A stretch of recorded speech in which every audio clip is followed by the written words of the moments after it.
Toco Secondary School PTA President Antonio Joseph led his fellow parents in protest outside of the Ministry of Education on Friday.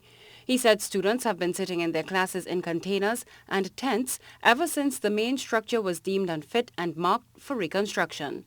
Mr. Joseph said this, along with the horrible transportation situation in the area, is magnifying the students' suffering.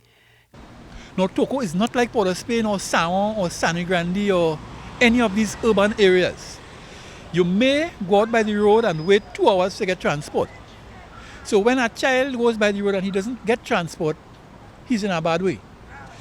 The government has been providing maxi transport, but because I believe of financial constraints, maxi drivers have been pulling out. Currently, he says there is only one school transportation vehicle available to service the school population of 426 children.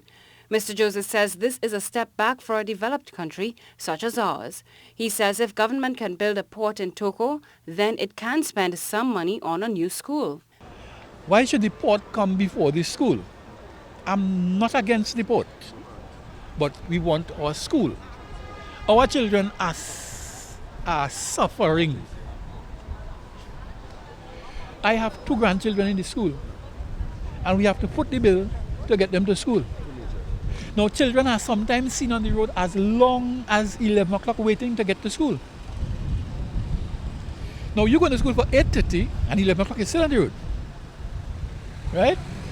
Mr. Joseph says the minister in the Ministry of Education, Dr. Lovell Francis, is being shortchanged by the people who work for him in the ministry, since they have taken the matter to him on a number of occasions. Dr. Lovell Francis has been trying his best, but he's one man and he has to deal with other people like the permanent secretary and these people, the minister himself, who don't seem to understand about Toco. So even though he understands our situation, he's trying. We're still in a plight. Crystal Wilson, TTT News.